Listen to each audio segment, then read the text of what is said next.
Alright, so we're going to be doing MPE Jeopardy today with your host, Grace McElroy.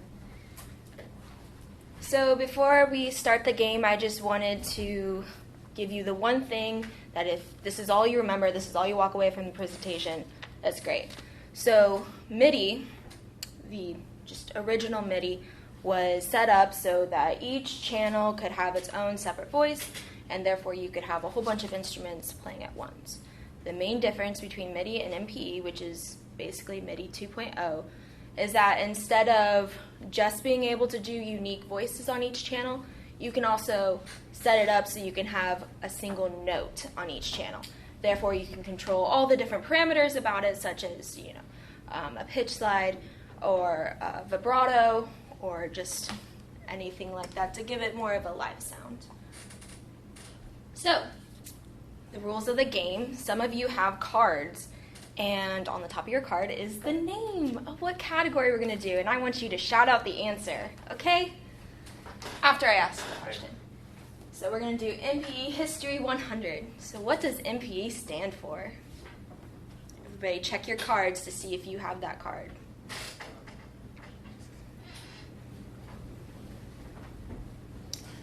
If you have it, say the answer out loud.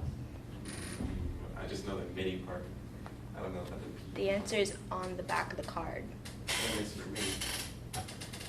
Yes. That's all it says, Mr. Yeah. MIDI. Good job. Thank you. Yes. So the entire thing stands for MIDI polyphonic expression, otherwise known as musical instrument digital interface polyphonic expression. So good job. You got points. Next one we're going to do is MPE History 500. What was a big debate amongst the creators of MIDI? Automation versus control. Yes, that's the correct answer. So the original creators of MIDI were trying to figure out how much they wanted to give control to the users, because obviously if you give a lot of control, then it's going to become infinitely more complex, and that might reduce the selling point. And they also wanted it to be able to communicate amongst all sorts of devices, so they don't want to make it too complicated anyways. Next one we're going to do is applications for 300. So, what are some potential live applications of MPE? Live is cooler. Oui, that is the correct answer.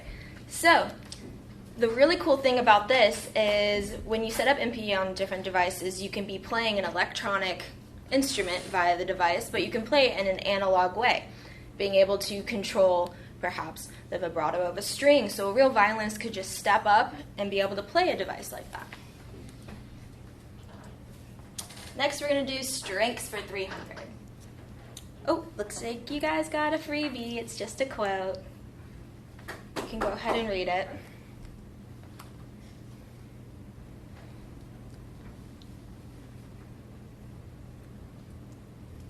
Basically what he's talking about is how much do you want to let your users be able to actually play the instrument, to control everything physically with their bodily movements. And the line gets pretty blurred when you look at one device that I'm going to show you that's created by this guy. So then the next one is going to be strengths for 500. Name a potential application of MPE. Guitar. Good job. Yes. So what's really cool about MPE is because you can control all these different parameters, you can also simulate string instruments a heck of a lot better, which was one drawback with the original MIDI, because you couldn't transmit that much information about a single note, especially when you have individual players that have such unique differences in playing style. So the next one we have is going to be weaknesses for 100. Name a weakness of MPE in regards to user interfaces. The same issue every manufacturer faces. That is correct. Yes. So the issue that they have is how complex can they make the device while still keeping it simple enough for the user to be able to, manipulate it pretty simply. Also, the problem is communication between the DAWs and the device. You don't want it to just not mix well together. All right, and now we have weaknesses for 1,000. Name the greatest flaw with the Roli blocks. A free app, bro. Couldn't say it any better. That's the correct answer. Alrighty, bonus round. Let's talk about Roli. So the cool thing about this is that it's all set up with different colors so you can match it to your screen in the app, right? And there's 3 different things that you can control about it. So you have the left to right, which is going to be pitch. Then you have the up and down, which is going to be a low pass filter. And then you have the depth perception of it, which is going to be your z-axis, which means how hard you hit the actual interface is going to control how loud the note is. Big brain stuff. All right. We're going to watch a video. This is called the Orba. It was created by the guy whose quote you read, Dr. Butera. And it's just an interesting device that kind of blurs the line, you know, between how, wait a second. How do I pull this up? Not in your slideshow. Oh, well, that is unfortunate. Okay. This really blurs the line between electronic and analog, and you'll see why pretty soon. Velocity sensitive surface. Or press to affect the note even after I start it. Let's switch to a string sound and play vibrato. And radiate out from the center to modulate effects. Let's slide around the surface like a singing bowl. Don't be afraid to pick it up and bump it. Or shake it. I can move Orba through the air to control effects.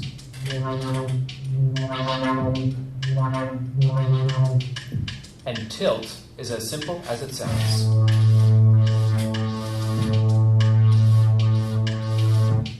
And I'll spin to control pitch or anything else I like.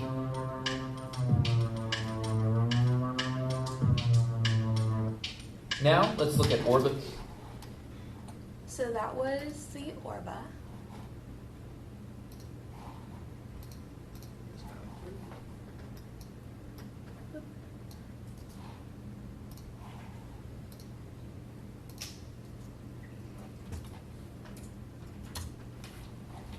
And this is the instrument. Basically, the God Roli block.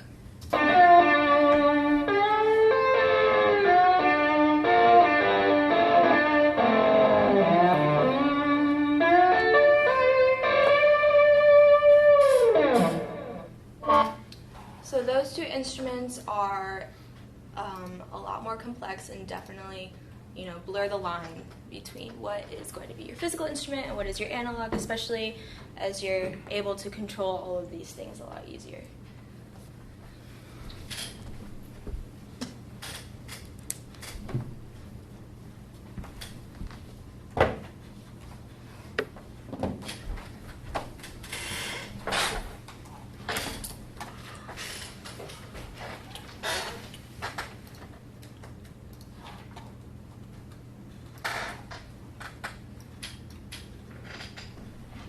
Tilt it down. That's as far as Oh, well, okay then. All right. So this is the Roli block, and I'm going to show you the left and right using the flute. So. Okay.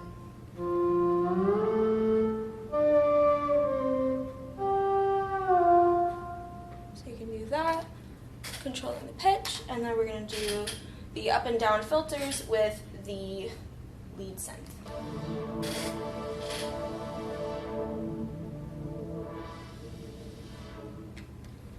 And then I'm going to show you the depth control with the bass. If I just tap it lightly, you can't hear it. But if I really hit it, it changes it. And then the other cool thing about the Roli block is that I can effectively go ahead and set it up so that I can trigger different clips, so that it also functions as just a regular controller. So this is a palette I went ahead and pre-prepared.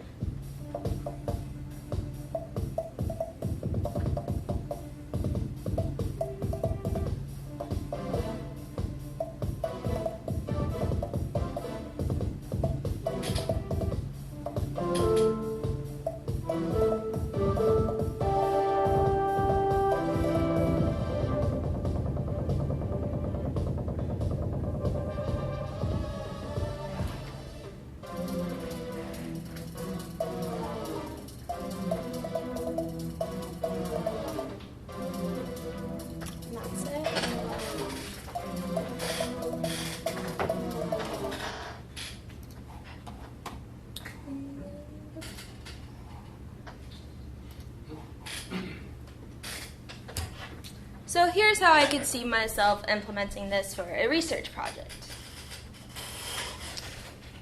I mean, it's pretty basic, so I would like to have a couple more Roli blocks functioning together, or perhaps a C board, which is more of like a piano version of this.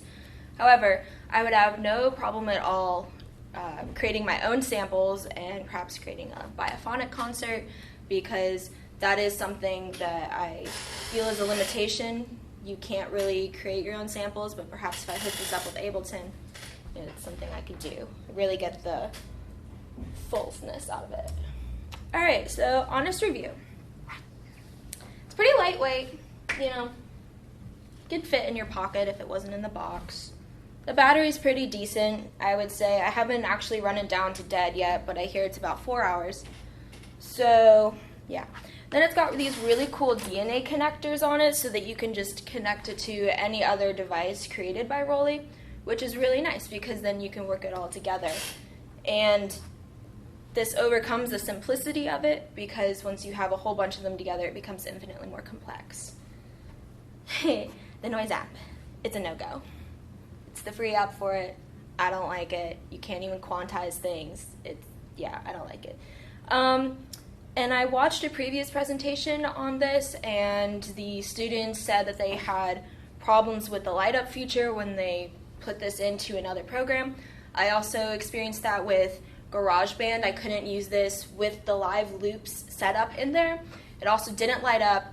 I could only use it with a single instrument, but I couldn't see how the notes related to each other or the scales or anything in order to be able to effectively play it not blind. And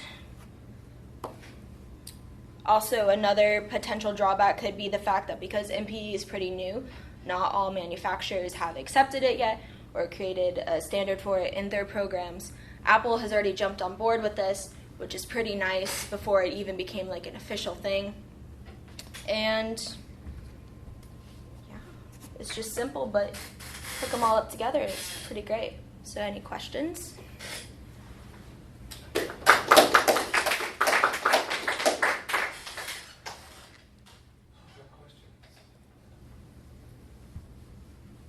Yeah. I don't have a question per se, but I just wanted to say a really good job. I know it's really creative, but you did your job with it. Thank you.